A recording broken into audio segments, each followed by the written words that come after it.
शांति। बाप दादा मधुवंशे मीठे बच्चे,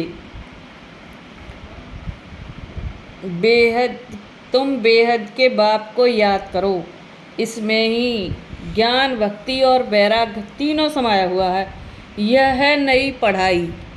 यह नई पढ़ाई है जो एजुकेशन सिस्टम है। ये जो एजुकेशन सिस्टम है ऊपर, ये सबसे ऊपर सबसे बड़ा है। एजुकेशन विंग है, जो एजुकेशन विंग आ गया है ऊपर, इसके नीचे सब नीचे चली जाएंगी। अब ये जो एजुकेशन है ना, बड़ा वाला, जो सबसे बड़ा है, भारत में नहीं, विश्व में चलने वाला है, पूरी दुनिया पर राज करने वाला एजुकेशन है, जो पूरे विश्व के ऊपर आने वाला है। कुछ ही दिनों में देख लेना। और बाकी का जो कबाड़ा है सब नीचे चला जाएगा। नीचे मतलब खत्म। प्रश्न: संगम पर ज्ञान और योग के साथ साथ भक्ति भी चलती है, कैसे? उत्तर है, वास्तव में योग को भक्ति भी कह सकते हैं, क्योंकि तुम बच्चे अव्यभिचारी याद में रहते हो। तुम्हारी यह याद ज्ञान सहित है, इसलिए इसे योग कहा जाता है। द्वापर से सिर्फ भक्ति होती, ज्ञान नहीं होता, इसलिए उस भक्ति को योग नहीं कहा जाता। उसमें कोई अहम ऑब्जेक्ट नहीं है। अभी तुम्हें ज्ञान भी मिलता है, योग भी करते हैं, फिर तुम्हारा बेहद की सृष्टि से वैराग्य भी है। ओम शांति। मुरली के कुछ पॉइंट और हैं। बेहद का बाप समझाते हैं, शास्त्रों की पढ़ाई वह कोई पढ़ाई नहीं है, क्योंकि शास्त्रों की पढ़ाई में कोई अहम ऑब्जेक्ट नहीं है। शास्त्रों में कोई दुनिया का पता नहीं पड़ता। अमेरिका कहाँ है, किसने ढूंढी, यह बातें शास्त्रों में नहीं है। कहते हैं फलाने ने ढूंढी, दूसरे इलाके ढूंढते हैं। अपने रहने लिए देखा, अपने रहने के लिए देखा, मनुष्य बहुत हो गए हैं, रहने के लिए ज़मीन तो चाहिए ना। अब यह सब बातें पढ़ाई की हैं, इसको एजुकेशन कहा जाता है। यह एजुकेशन है, तुम्हारा भी ये एजुकेशन है, तुम्हारा ये एजुकेशन है। इसको आश्रम कहें अथवा इंस्टीट्यूशन भी कह सकते हैं। आश्रम में ही इंस्टीट्यूशन है कहें, वह यूनिवर्सिटी भी कहें, इसमें सब आ जाता है। इसमें सब कुछ है। हमारा हॉस्पिटल भी है, इनमें पढ़ाई भी है और ट्रीटमेंट, इलाज भी होता है बीमार हो तो। उस पढ़ाई के नक्शे आदि और हैं। तो ये जो है दुनिया के, विश्व के ऊपर आने वाला एजुकेशन है, क्योंकि अब कुछ ये जैसे ये युद्ध हो रहे हैं, ये विश्व युद्ध होएगा, तो ये दुनिया में तो मतलब बहुत कम लोग रह जाएंगे। फिर एक ही धर्म रहेगा और एक ही जो देवी देवता सनातन धर्म है, बस बाकी धर्मों को विनाश होएंगे। और रोज़ बाबा मुरली में बता ही रहे हैं, वैसे तुम सुनते ही होंगे। और एजुकेशन है जो, ये एजुकेशन है जो आने वाला है, नई दुनिया का एजुकेशन है ये। और पुरानी दुनिया का सब ख़त्म, जो भी, क्योंकि जो लूटने खसूटने के धंधे हैं वो सब ख़त्म हो जाने।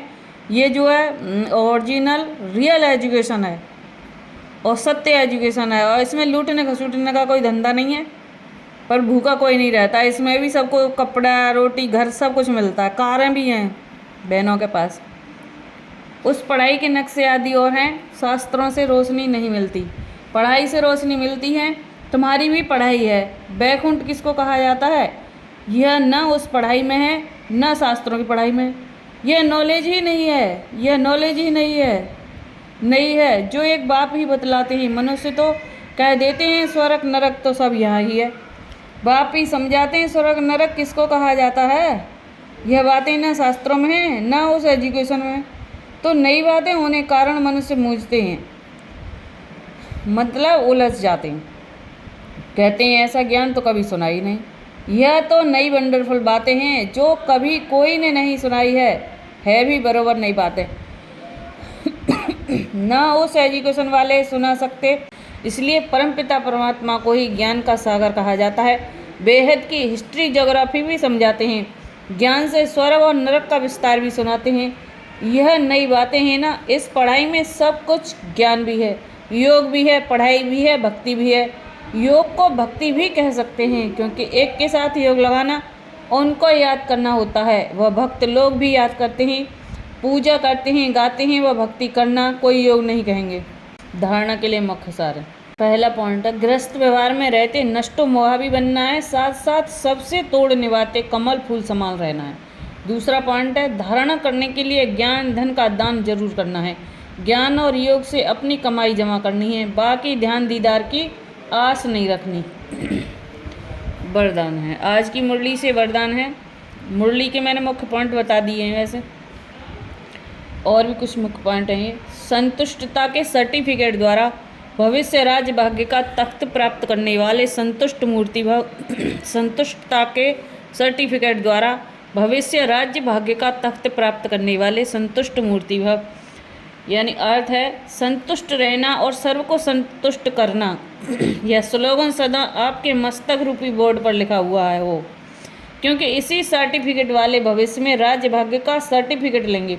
तो रोज अमृत वेले इस स्लोगन को स्मृति में लाओ। जैसे बोर्ड पर स्लोगन लिखते हो, ऐसे सदा अपने मस्तक के बोर्ड पर यह स्लोगन दौड़ाओ, तो सभी संतुष्ट मूर्तियाँ हो जाएंगे। जो संतुष्ट है वह सदा प्रसन्न है। मैं संतुष्ट हूँ, सदा प्रसन्न हूँ। आप संतुष्ट हो, सदा प्रसन्न हो। स्लोगन है, आपस में स्नेह और संतुष्टता संपन्न व्यवहार करने वाले ही सफलता मूर्त बनते हैं। आपस में स्नेह और संतुष्टता संपन्न व्यवहार करने वाले ही सफलता मूर्त बनते हैं। पर हमारी आपकी बातों का गलत मतलब ही निकालते रहें जो लोग, तो उनकी शायद अपना टाइम बर्बाद नहीं करना है। ओम शांति।